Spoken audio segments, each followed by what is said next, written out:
Roland Leong, a managing editor for Shotgun Report. We're testing the AVCI 12 gauge 1 ounce 1300 feet per second number 8 loads. We're shooting them through a Beretta with a Beretta modified choke using the Oler 35P chronograph. The muzzle will be 8 feet from the first screen. We're using a Shotgun Analyzer software version 4.1.5 from Target Telemetrics. You can see below the address of their website. We're running it on a Windows computer.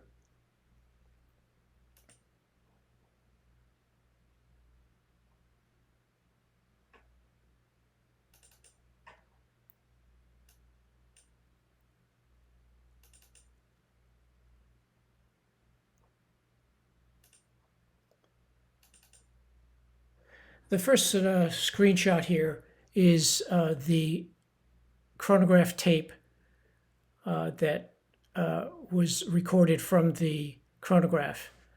As you can see here, on the right-hand numbers here, we did 5 shots.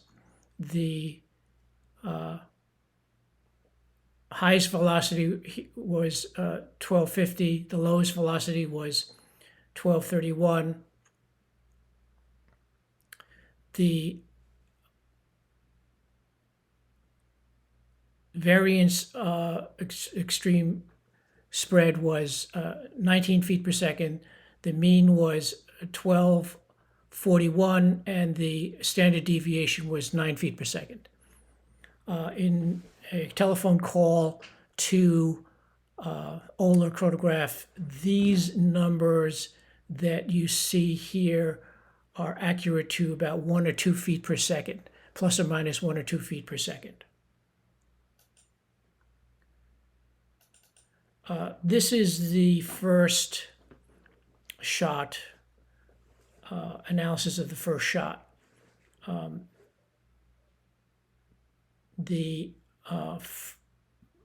you can see, the analysis results here in the right-hand column.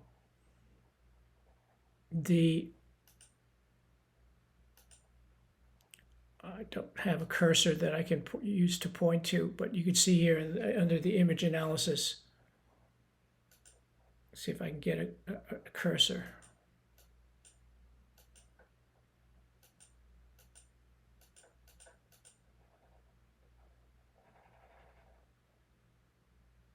Here we go. Here, the total pellet count was 442.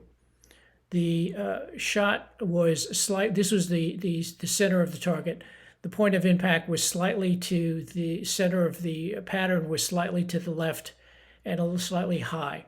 You can see here on the right here that the offset was about 3.3 inches off to the left, slightly elevated about 1/2 inch, and slightly to the left about 3¼ inches. The first circle here, this first 10-inch circle here, 63 pellets were counted. The second green circle here at 20 inches, a total of 188 pellets. And this third green circle here, that 30 inches, totaled, counted 315 pellets. The custom analysis, this red circle here, 25 inches, counted 254 pellets. The kill zone that I selected a standard clay at a normal tilt, and that generated these purple blotches. And these purple blotches indicate areas where there are no pellets and where a potential target, a standard clay target at a normal tip could sneak through.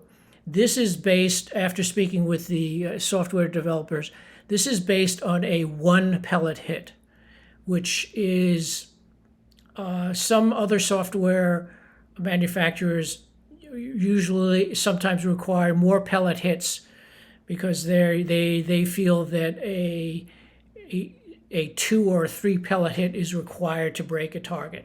So this software is less demanding of pellet strikes before it will register a kill. This is, as you can see here, that it expects that within this 25 inch radius that 99.3% of the time, excuse me, that the target will be killed.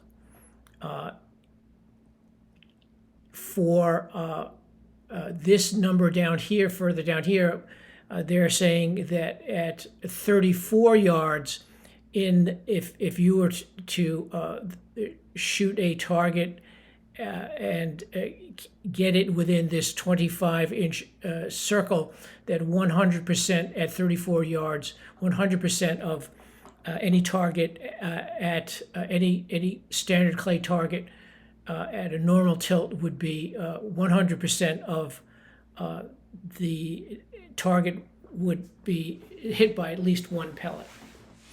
The shot ratio, 53% of the pellets were above the line, and 47% of the pellets were below this line, and 75% of the pellets of these total pellets up here, 422, were within this 30-inch green circle.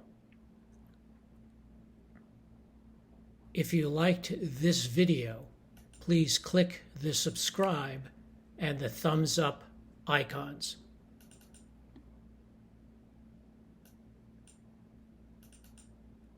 The next target, we were good, similar analysis, was fired under the same circumstances. 381 pellets were counted. The offset was 6.34 inches, as you can see here, was to the right and slightly below. The density of the 10-inch circle was 54 pellets. At the 20-inch circle was 163 pellets. The 30-inch circle, 271 pellets. The custom analysis at 25 inches within the red circle indicates with the standard clay normal tilt target 97.1% percentage probability of a one pellet strike within that red circle, 25-inch circle.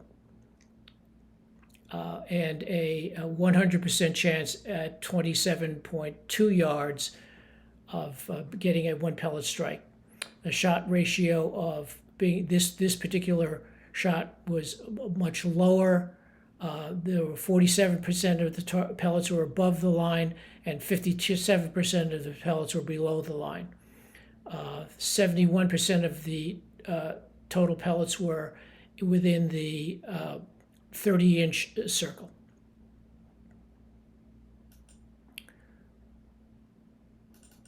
The third target, the program counted 410 pellets. 410 pellets. This target was slightly better centered, as you can see both on the image and with the numbers on the offset. You can look at take your time and look at the number of pellets within the 10, 20, and the 30-inch circles. We'll go to the custom analysis that it was a 98% kill percentage within the red 25-inch circle, stating that they believe a 98% chance of one pellet strike within the 25-inch red circle. Again,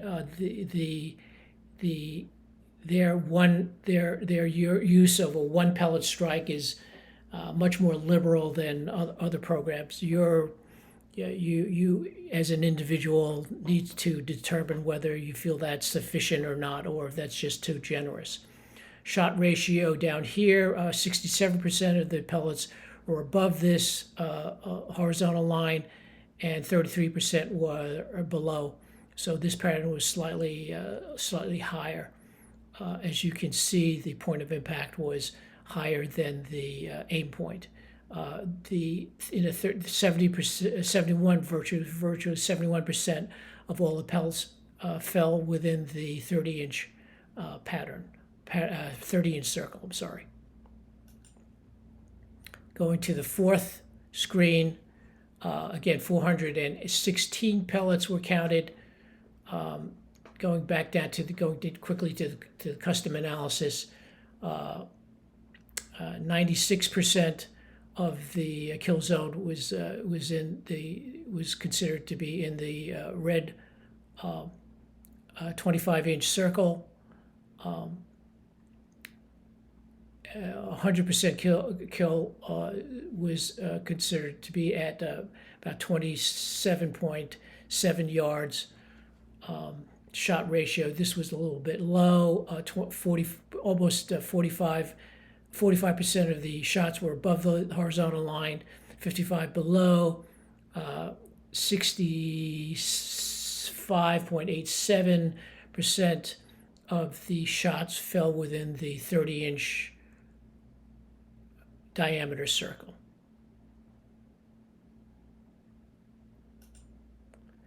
And the final target shot, 426 pellets were counted on this target. Again, you can go through and see this target pattern was slightly high and to the left. Going to the custom analysis quickly, the kill percentage on the was 97.75 for one hit on this 25-inch red diameter circle. The shot ratio down here below was 64% above the horizontal line, 36% below in the pattern, and in 69% of the pattern was found within this green 30-inch circle.